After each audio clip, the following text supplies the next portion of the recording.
capital potiguar começou a semana recebendo 3 ministros do governo Bolsonaro: Fábio Faria, das Comunicações, Gilson Machado, do Turismo, e Rogério Marinho, do Desenvolvimento Regional. Para falar um pouquinho mais sobre as entregas do governo federal aqui para o estado, a gente conversa ao vivo agora com o ministro das Comunicações, Fábio Faria. Boa tarde, ministro, seja bem-vindo. Boa tarde, Ana Karina, boa tarde a todos que fazem o programa, Gladstone, Aeronildes, a Tiago e a todos que estão nos assistindo e nos ouvindo aqui através dos 12 em ponto. Ministro, nós temos visto com frequência a vinda de ministros do governo federal aqui para o Rio Grande do Norte, né? E são muitas entregas, né? Na área de desenvolvimento, água, infraestrutura, habitação, saneamento, internet para as escolas, para as comunidades rurais, obras de infraestrutura, né? Como a Reta Tabajara, enfim, são muitas obras. Esse ritmo que a gente tem visto aqui no Rio Grande do Norte de entregas e de ações e de presença de ministros, é uma exclusividade do nosso estado ou está acontecendo no país inteiro? Porque a gente vê aqui, por exemplo, o governo do estado é um governo de oposição, mas o governo federal não tem deixado de vir fazer as entregas aqui. É um ritmo aqui para o estado que está sendo privilegiado ou isso está acontecendo no país todo? Ana, isso primeiro que é muito bom para o estado, né? Trazendo recursos, trazendo entregas importantes. O presidente também esteve aqui um mês atrás, a gente foi para a barragem de Oiticica, fomos a Pau dos Ferros, assim, foram várias obras que estavam paralisadas há muito tempo e hoje se repete. O Museu da Rampa, por exemplo, era um sonho antigo e a gente foi visitar, o ministro Gilson está aqui, vou encontrar com ele daqui a pouco novamente, vim para a entrevista, são 4 visitas importantes que ele está fazendo e é óbvio que todos os estados estão recebendo os ministros, eles não param. É só você ver nas redes sociais onde eles estão. O ministro Queiroga da Saúde tem visitado todos os lugares do Brasil, o ministro Gilson também tem se deslocado muito, o ministro Tarcísio, o ministro Rogério. A gente tem o governo itinerante, até porque se não fosse a ajuda do governo federal, nós não teríamos conseguido, né, atravessar os momentos tão difíceis que nós tivemos no Brasil por causa da Covid, principalmente aqui no estado. Praticamente todos os recursos que vieram para os estados foram do governo federal e isso mostra que não tem porque é governado no estado pelo PT ou por outro partido de oposição, porque o presidente ele governa para o Brasil inteiro. Então acho que isso é uma das respostas que eu tenho para dar em relação à presença dos ministros, mesmo tendo governadores de oposição. Ministro, a agenda de hoje aqui no Rio Grande do Norte, qual é? Fala pra gente quais são as entregas que estão sendo realizadas hoje.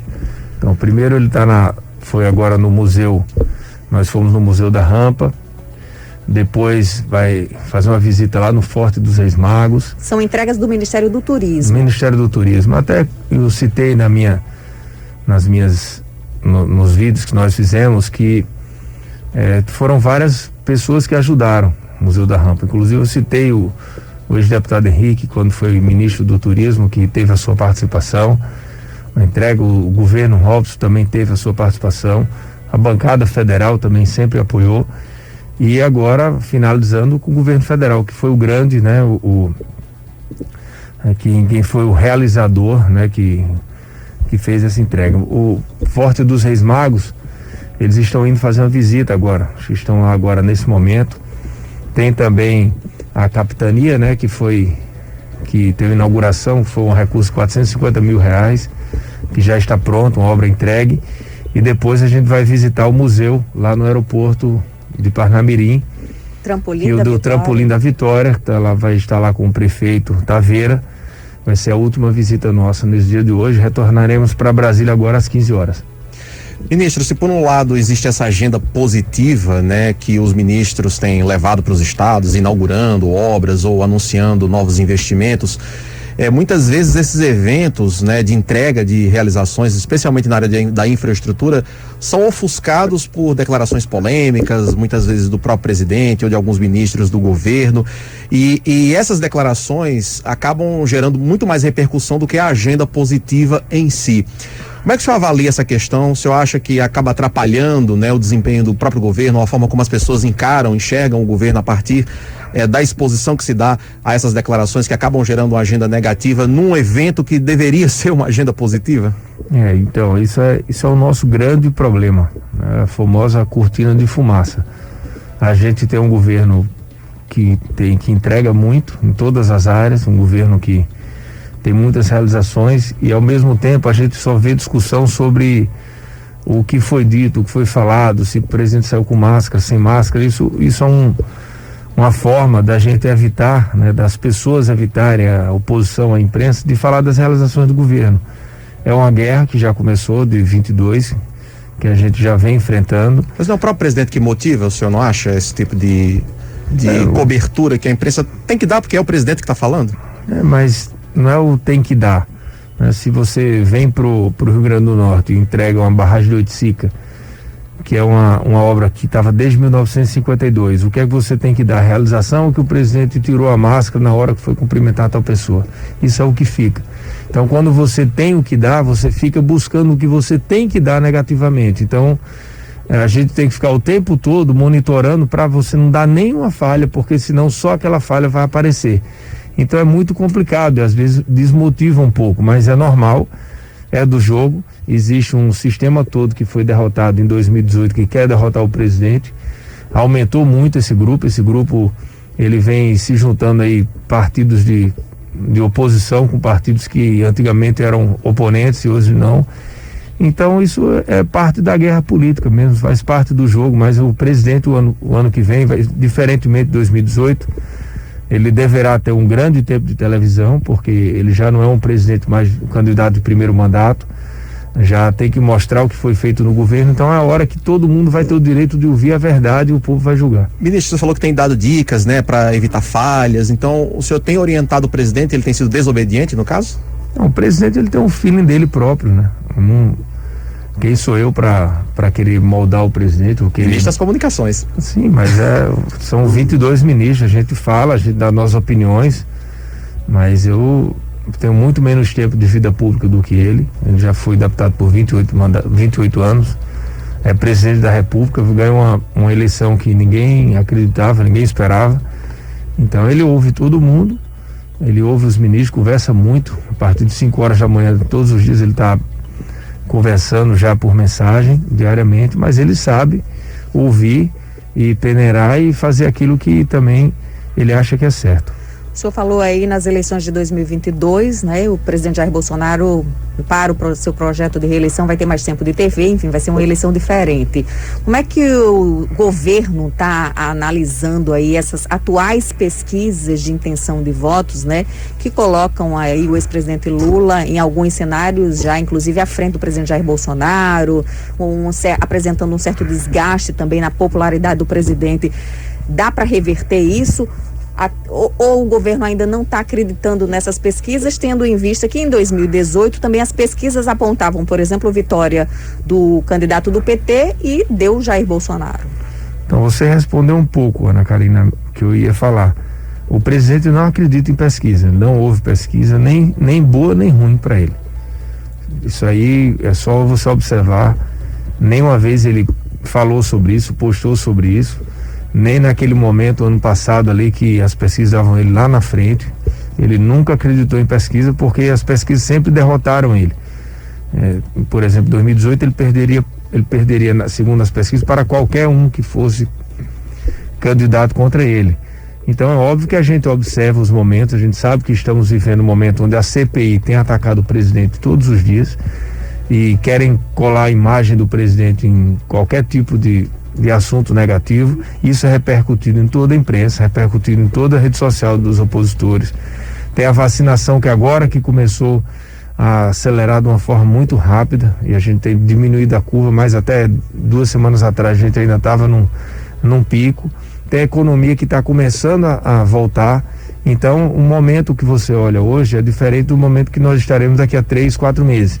Então assim, não adianta querer e está bem no momento que a gente sabe que não é um momento positivo para a gente. A eleição não é a corrida de 100 metros, a eleição é uma maratona.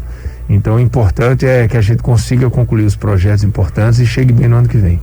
Ministro, o senhor falou sobre CPI. Na semana passada, na quinta-feira, durante a live semanal, o presidente voltou a falar sobre a CPI, né? Atacou ali alguns componentes da CPI, os senadores que fazem parte, disse que não iria responder, né, aquela carta em que os senadores pedem explicações sobre as denúncias lá do deputado Luiz Miranda, até usou um termo chulo, dizendo que ia passar a ignorar realmente a CPI da Covid-19. Como é que o senhor vê esse momento da CPI, a forma como o presidente tem lidado com esse assunto, o governo tem lidado? O senhor que é deputado federal licenciado, né? Ou seja, é ali do Congresso, sabe como funcionam as coisas, sabe como funciona a CPI e a importância dela. Eu acho que o fato mais importante que não teve relevância, só vi no Diário Poder 360, é que o próprio Luiz Miranda já negou a versão dele, né? Ele fez um postagem no Instagram, já desmentindo a própria versão dele do invoice. Então é o principal delator do presidente que muda a versão dele e ninguém deu nada em relação a isso. Então isso é um ponto a ser observado. E outro que o presidente já sabe que a CPI veio montada para desgastar o governo. Ele sabe o que está por trás da CPI, que é um jogo político, uma guerra política. Então ele tem todo o direito, até porque ele nem tem participação nenhuma nessa CPI, é um direito dele de responder ou não. Até porque a própria Constituição já preserva ele no direito disso, mas ele, como ele próprio disse, ele não vai responder e eu apoio a posição que ele tomou. Saindo um pouquinho aqui dessa área da CPI, né, da área política de eleições 2022, eu queria que o senhor falasse um pouquinho, ministro, sobre um assunto que foi muito polêmico também na semana passada, a questão de internet nas escolas, né? Chegaram a acusar o governo federal de que não estaria privilegiando as escolas públicas no leilão do 5G. O que o senhor traz de esclarecimento, né? Qual é a verdade em relação a internet gratuita para as escolas da rede pública? Eu fiz um vídeo, Ana Karina, até explicando esse assunto. O 5G, a gente vai levar através do leilão do 5G a internet para todo o Brasil. Hoje temos 40 milhões de pessoas que não têm internet ainda. Quando o presidente assumiu eram 48,5. Levamos 8 milhões e meio só com Wi-Fi Brasil, um programa que nós temos no Ministério das Comunicações. Nós iremos, através do Wi-Fi Brasil, levar internet para mais 13.500 escolas rurais que não têm internet. E através do leilão do 5G, por exemplo, eu expliquei no vídeo, são 85 mil escolas urbanas que nós temos no país. 72 mil receberão internet de 5G standalone, que é o 5G mais potente que tem com a latência baixa. Então representa mais de 80% das escolas. As restantes receberão o 5G sem ser o standalone e o 4G. Então 100% das escolas atendidas. A zona rural também. As que não serão atendidas pelo leilão do 5G são todas as localidades abaixo de 600 habitantes. Que a gente colocou no leilão o seguinte: qualquer localidade no Brasil, 2.500 localidades que tem acima de 600 habitantes receberão internet de alta qualidade. Isso já está previsto no edital. Quando você fala isso, qualquer localidade de 600 habitantes, seja ela cidade, seja ela um distrito, ela receberá internet na sua totalidade. E dentro dessas localidades temos escolas, temos centro de convenção, temos postos de saúde, temos praças. A internet não tem como desviar. Você não tem como colocar uma internet dentro de um bairro e você, não vou passar nessa rua, ela vai estar em todas as ruas. Aí a gente elaborou a nota técnica explicando e levantando a quantidade de escolas. Então é 100% das escolas, com exceção dessas 13.500, que estão em distritos pequenos. Aqui, como a gente levou no município de Panguaçu, que tem um distrito de 100 habitantes. Esse distrito a gente levou via Wi-Fi Brasil, então a gente levantou, tem mais 13.500 escolas que estão em distritos pequenos, abaixo de 600 habitantes, que receberão o Wi-Fi Brasil. Até julho do ano que vem não teremos nenhuma escola rural sem internet.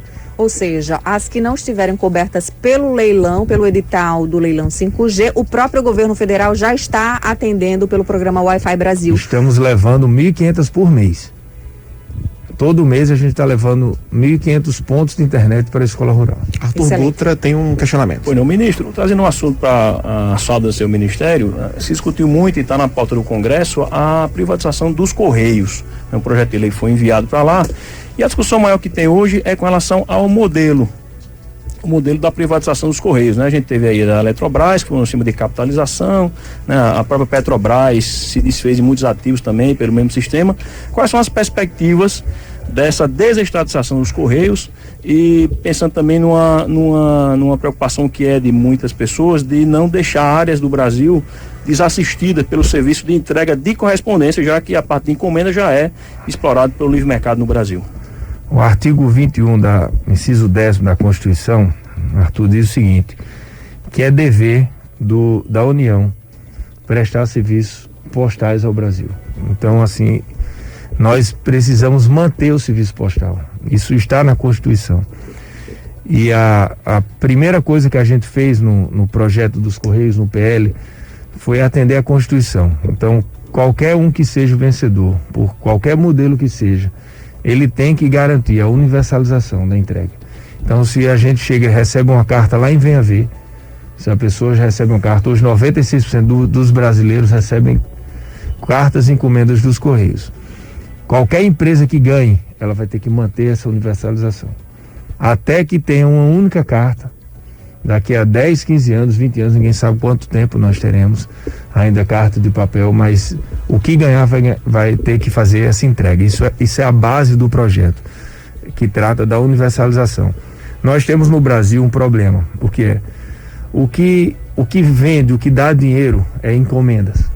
Só que nós temos hoje Magazine Luiza, nós temos a Amazon, nós temos Mercado Livre, várias empresas privadas que estão ganhando espaço no setor de encomendas, na área de encomendas. E os Correios, ele tem um custo anual, se você não tiver receita, de praticamente 25 bi. Então, se você chegar a um momento que a gente está perdendo espaço todos os anos nessa entrega de encomendas, essa entrega de encomendas, que é o que gera receita para a gente poder fazer a entrega de cartas, né? O CEVI, porque nenhuma empresa vai chegar no Brasil para entregar carta no interior da Amazônia, que demora até 10 dias. Tem que pegar vários barcos. Então, para a gente garantir a manutenção do texto constitucional, a gente tem que fazer isso, até porque os Correios necessitam de um investimento anual de 2,9 bilhões para que ele seja competitivo com os outros players mundiais, para que possa concorrer na mesma proporção. Então a gente tem discutido isso, o Congresso é soberano, quem decide o modelo final é o Congresso Nacional, o texto foi distribuído o relator distribuiu para os líderes, eles estão conversando com as suas bancadas e a gente vai ver o que vai acontecer nos próximos dias, mas é um texto correto. A gente tem estabilidade, por exemplo, colocou no projeto 18 meses, todos os funcionários, ninguém que entrar em 18 meses vai poder demitir ninguém. Então eu acho que o projeto ele foi bem recebido pelos líderes e a gente vai ter uma solução que vai ser muito benéfica para o povo brasileiro. O senhor falou aí da privatização dos Correios, né, do projeto de lei. Como é que anda aí o leilão do 5G? Quais são os prazos, cronograma? O leilão do 5G ele foi recebido oficialmente pelo TCU na semana retrasada. Eles abriram um prazo de 75 dias, que é o prazo limite que eles têm para a área técnica dar o seu parecer. Quando votar no Tribunal de Contas, o edital volta para a Anatel e a Anatel em até 30 dias realiza o leilão. Então nós temos aí num prazo total aí máximo, daria 2 a 3 meses. Mas eu acredito, Ana, diante das conversas que eu tenho tido com os ministros do TCU, semana passada falei com todos, que eles vão acelerar esse prazo devido à importância do leilão. Nós não termos o 5G, a cada mês que a gente não tem o 5G, a gente perde 2,8 bilhões por mês. Então eles sabem da importância disso, que muitos já viajaram ao mundo com a gente, fomos para a Ásia, fomos para a Europa, Estados Unidos e vários ministros representados do TCU, e eles sabem da mudança que nós teremos no país. Eu diria que é um projeto mais importante do país hoje, é o leilão do 5G. Doutor Gladstone. Ministro, eu sou um entusiasta do governo e sobretudo do Brasil, com esse novo governo, e eu perguntaria o seguinte: um princípio basilar da Constituição Federal é o da tripartição de poderes, do equilíbrio e respeito e harmonia entre esses poderes. E o que nós estamos testemunhando hoje no país ministros do Supremo Tribunal Federal como ativistas políticos e muitas vezes tolhendo o exercício funcional do Poder Executivo, e agora com uma decisão do ministro Barroso de tirar o presidente do Patriotas, do partido, que seria ou será o partido a ter a filiação do presidente da República para sua candidatura em 2022, e todas essas questões que eu poderia aqui elencar um número sem fim de atos de ativismo político por parte do STF, contrários ao exercício livre e desimpedido do Poder Executivo, sobretudo o presidente da República, né? Atentados contra apoiadores, inquéritos inconstitucionais, enfim. Eu gostaria de saber a opinião do novo ministro, já que é ministro da Comunicação, como o governo se sente diante dessa relação hoje com o Poder Judiciário por parte do órgão maior, que é o Supremo Tribunal Federal. Gladstone, primeiro que eu defendo a harmonia total dos poderes, a independência e o respeito. O presidente Bolsonaro tem dialogado sim com alguns, tanto do Legislativo. Hoje ele tem o presidente da Câmara que foi apoiado por ele, tem o presidente do Senado que foi apoiado pelo governo, ele já tem ministro do Supremo indicado por ele. Agora é óbvio que dentro do cenário nacional, do Brasil dividido, todo mundo em casa, 1 ano e meio, com raiva, com a pandemia matando, tirando a vida de muitos familiares nossos, o ambiente está muito hostil, e isso vai fazendo com que a gente fique guerreando desnecessariamente. Isso aí a gente vai ter que dar um baixo uma hora.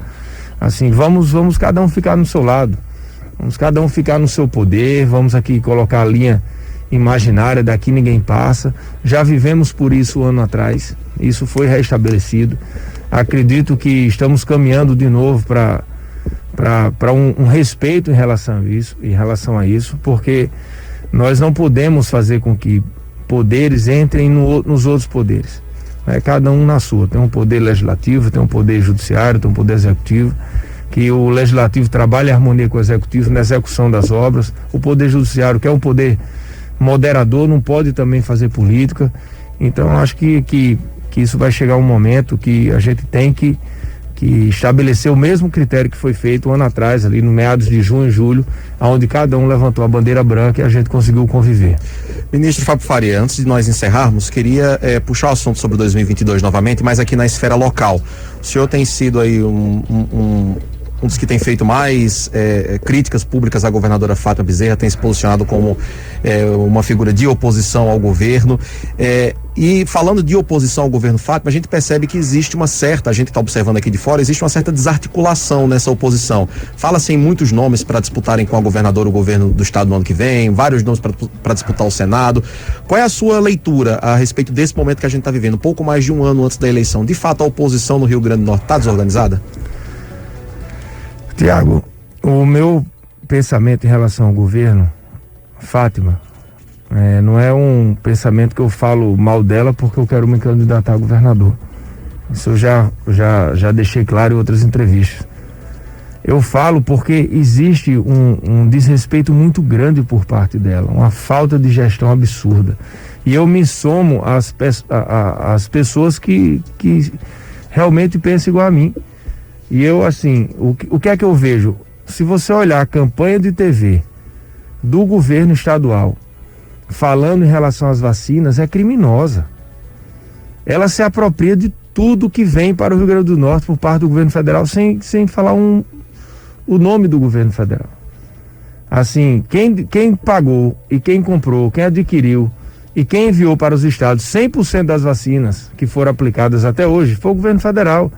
E você olha a campanha dela, de TV, ela diz que praticamente que ela comprou as 2 milhões de vacinas no Rio Grande do Norte e distribuiu.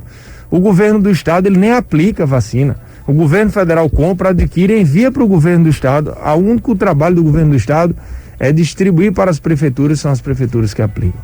Aí você puxa, na área da segurança pública, a mesma coisa. Teve emenda minha aqui de 80 milhões para comprar veículos de segurança pública, eu não fui nem convidado, fui nem citado. Ela ligou para um secretário nacional, que depois o secretário foi até demitido, porque aconteceu isso com alguns outros governadores do Nordeste. Quando o governo federal também faz entrega aqui, muitas vezes não deixa a governadora de fora da agenda também, inclusive quando há convênios com o governo do estado? Cite um exemplo, porque eu não falo nada sobre no genérico, não. Obras, por exemplo, hídricas. Da onde? Oiticica, por exemplo. O governo do estado nem deu a parte dele, Tiago. Procura se informar. Tem 24 milhões que está faltando para acabar Oiticica. Se você se informar melhor, você vai ver que... Tem contraprestação do governo do estado de recursos na obra, não teve dinheiro. E não teve. A justiça informou que até o fim da obra pode ser corre o risco de não ter a obra inaugurada por conta do que você citou. Pela falta do pagamento de 24 milhões por parte do governo do estado. A obra está atrasada, então? Não está. A parte do governo federal está ok.